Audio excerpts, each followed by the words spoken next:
दोस्तों फरीदाबाद में आप शहर में रहते होंगे लेकिन इतने बड़े बड़े पहाड़ नहीं देखे होंगे।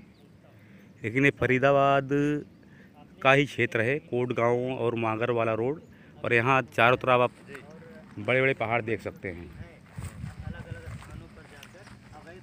ये देखें, यहाँ पर ऊंचे ऊंचे पहाड़ दिख रहे हैं। पहाड़ों पर भी बड़ा आश्चर्य हो रहा है। बड़ी बड़ी बिल्डिंगें बनी हुई हैं, बड़े बड़े आलीशान हाउस बंगले बने हुए हैं। कहाँ से मिल गई इनको बंगले बनाने की परमिशन? पहाड़ों पर किसने दी? और आपका कहना है कि आप रामदेव की ज़मीन पर खड़े हैं, ये रामदेव की ज़मीन है। रामदेव ने यहाँ पर कैसे ज़मीन खरीद ली, उनको कैसे मिल गई? आप बताइए थोड़ा इस बारे में। देखो, यहाँ के जो गांव वाले हैं उनका कहना है कि ये ज़मीन बाबा रामदेव जी के आदमियों ने उनके लिए खरीदी है। अच्छा। जो ज़मीन हजारों एकड़ों में है और ये सारी की सारी ज़मीन अरावली पर्वत की है। इसकी पावर ऑफ अटॉर्नी यूपी से, नोएडा से करा के सेल डीड कराई गई हैं जो इलीगल हैं। अच्छा। और इस ज़मीन को खरीदने से अरावली पर्वत पहले ही उसका चीरहरण हो रहा था। अच्छा। बिल्कुल नष्ट हो जाएगा, जो जनमानस के लिए बहुत बुरी बात है। अगर ये बाबा रामदेव जी की ज़मीन है तो बड़े दुर्भाग्य की बात है। उनकी वजह से हमारे देश विश्वविख्यात योगा में हुए हैं और वो ही बूटियों से दवाई बनाते हैं। जब पहाड़ ही नहीं रहेंगे तो बूटियाँ कहाँ से रह जाएंगी? वकील साहब, बाबा रामदेव इतने बड़े आदमी हैं, पतंजलि आयुर्वेदा के मालिक हैं, जिसका दुनिया में काफ़ी ज़्यादा नाम भी हो रहा है। तो उन्हें क्या ज़रूरत पड़ गई यहाँ अरावली पर आने की? क्या उनके पास वहाँ कमी पड़ गई थी ज़मीन की? जो पतंजलि हरिद्वार में उनका योग पीठ है, वहाँ पर भी उनका बहुत ही बड़ा प्लान। देखो, या तो इसका जवाब उनके पास है, या गांव वाले बता रहे, हो सकता है झूठ हो। लेकिन सब ये कहते हैं बाबा रामदेव ने जमीन खरीदी। बाबा रामदेव का 2 साल पहले भी नाम आया था यहाँ पर। वही 2 साल। कितनी जमीन है वकील साहब? कितनी जमीन है यहाँ पर? यहाँ पे कम से कम 1500 एकड़ जमीन है। 1500 एकड़ जमीन बाबा के नाम से कौन खरीद रहा है वकील साहब यहाँ? यहाँ कोई परवीन शर्मा नाम बताया था। अच्छा। वो खरीद रहे हैं। कितने एकड़ टोटल जमीन बताई गई जो है बाबा के नाम से खरीदी गई जो पहाड़ पे? जो मेरी नॉलेज में आई है, अरावली पर्वत पर गैर कानूनी लगभग 1200 एकड़ जमीन खरीदी गई है। 300 एकड़ और है, वो गांव की है या गांव सामला की है, मुझे नहीं मालूम। वकील साहब, यहाँ पर वन विभाग ने स्टे लगाया हुआ है कंस्ट्रक्शन पर, सुप्रीम कोर्ट ने भी स्टे लगाया हुआ है। लेकिन मुझे बहुत आश्चर्य हो रहा है, मुझे भी नहीं पता था कि ये पहाड़ों पर इतने बड़े बड़े बंगले बने हैं। आप देखिए दूर दूर स्टे का तो आप उदाहरण देखिए, पूरा फरीदाबाद देख रहा है, वीडियो शेयर कर रहा है।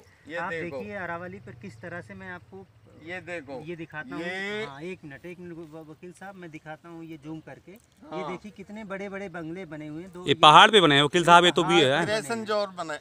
क्रेशर जोन है, जिस पे बैन है। हाँ, बैन है, इस पर भी बैन है। और मैं ये भी देखता हूँ कि बहुत जगह खुदाई हुई है, पत्थर खोदे गए हैं, काटे गए हैं। ये बड़े बड़े पहाड़ दिख रहे हैं चारों तरफ। मतलब कुछ फार्म हाउस भी दिखाई पड़ रहे हैं इन पहाड़ों के बीच में जो है। यहाँ जो फार्म हाउसेज हैं वो एनक्लेव है, जो कांता एनक्लेव है, जो उसकी उस पे हम रूलिंग पर इन सब के खिलाफ रिट फाइल करेंगे। इंफॉर्मेशन एक्ट में ऑलरेडी हमने लगा रखी है, 30 दिन होने वाले हैं। उसके बाद हम इनको सबको तोड़वाएंगे और अरावली पर्वत को आपके सहयोग से सुरक्षित रहे ये कोशिश करेंगे, जिससे कि हमारे डिस्ट्रिक्ट में कम से कम पॉल्यूशन की तो कम मात्रा हो, जबकि आज की डेट में वर्ल्ड में दूसरे नंबर पर है।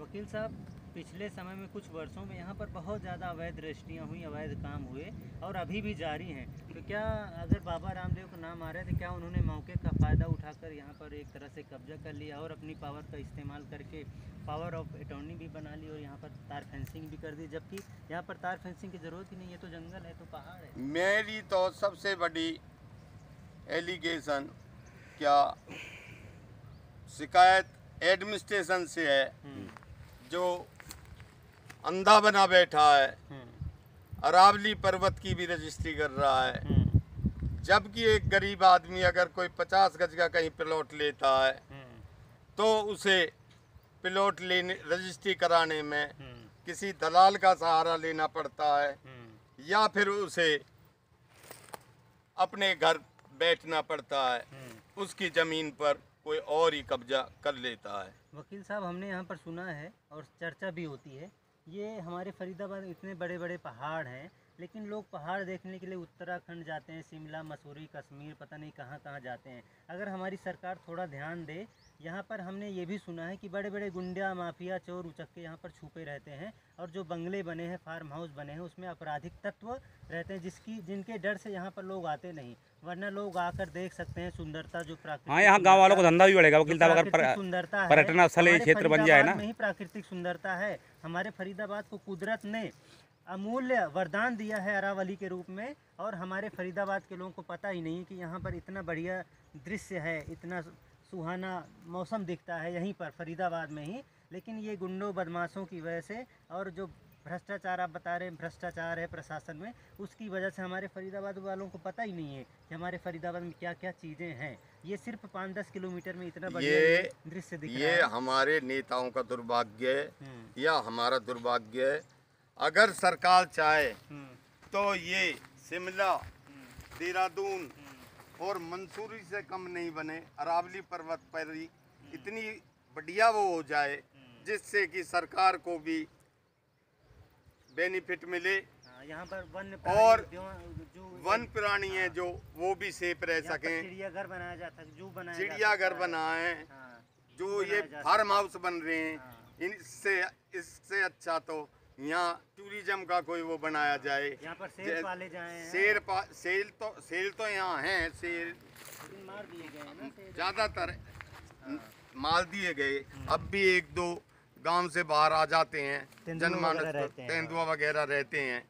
इसमें अगर सरकार थोड़ा भी इंटरेस्ट ले तो यहाँ बहुत बड़ा पर्यटन स्थल बन सकता है, जो मेरे ख्याल से नॉर्थ इंडिया में सबसे बढ़िया होगा और फरीदाबाद के लिए एक आमदनी का धंधा भी होगा। कोट है, पाली, मोहम्मदाबाद, पावटा, जितने भी गांव हैं उनकी आमदनी भी थोड़ा बहुत बढ़ेगी, लोगों को रोजगार मिलेगा। लेकिन हमारी जो सरकार है, स्थानीय प्रशासन है, स्थानीय नेता हैं, इसमें कोई इंटरेस्ट नहीं दिखाते और मुझे लगता है इनका। दोस्तों देख सकते हैं ये पहाड़ फरीदाबाद में ही है जो है। मुझे लगता है जी लोग शिमला जाते हैं, उत्तराखंड जाते हैं, हर जगह जाते हैं पहाड़ों। अपना फार्म हाउस बनाए, मुझे लगता है ये लोग सोचते हैं। आप बताइए इस बारे में क्या कहते हैं? बिल्कुल सही है। देखो, पहले तो आपने सुना होगा, पहले कोठियों और उस पर कब्जे होते थे प्लॉटों पे। यहाँ तो अरावली पर्वत पे सरकार कब्जे करवा रही है। जो सेल डीड हो रही है, इसका मतलब मालिक काबिज हूँ जो सेल डीड कर रहा है। अरावली पर्वत का मालिक काबिज कौन हो गया? और जो गामलात की जमीन है, सामलात दे की, उस पे सरकार उन गांव वालों की तो नहीं सोच रही। अन्य ऐसा करे, गांव वालों से कहे कि 50% पे लगाओ पेड़ और 50% पे आप अपनी जमीन लो, तो उससे पॉल्यूशन भी खत्म हो और उनको भी फायदा हो। मैं ये देख रहा हूँ यहाँ पर कोई नए पेड़ नहीं लगाए गए हैं और यहाँ पुराने हैं, देखे जड़ी बूटी हैं, देखिए जड़ी बूटी हैं, ये चीजें हैं। और जड़ी बूटी हो सकता है, अगर हो सकता है बाबा जी ने इसलिए लिया हो जड़ी बूटी के लिए जो है। अगर ले रहे हैं इसे और ये ध्वस्त होता है तो ये सबसे बड़े दुर्भाग्य की बात होगी, सबसे बड़े दुर्भाग्य की बात होगी।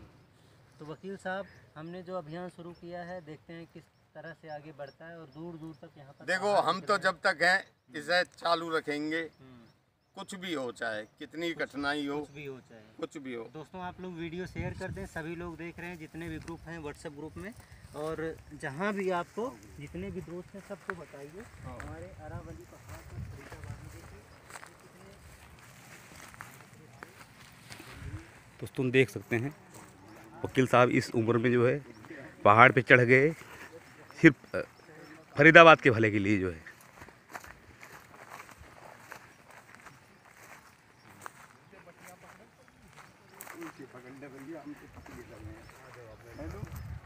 नमस्ते। है जी? हाँ हाँ बोल बोल।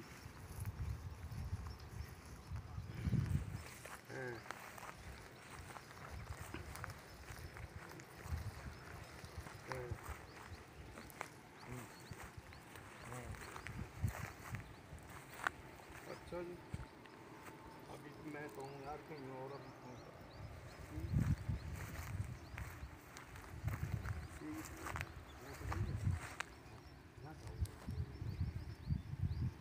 वो नीचे गाड़ी खड़ी है, वकील साहब ऊपर चढ़ गए थे पहाड़ देखने के लिए, अब आराम से नीचे उतर रहे हैं।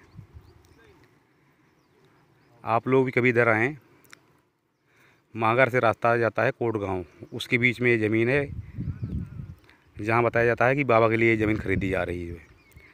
देखें वकील साहब कैसे नीचे उतर रहे हैं, इस उम्र में ऊपर चढ़ गए थे पहाड़ पे।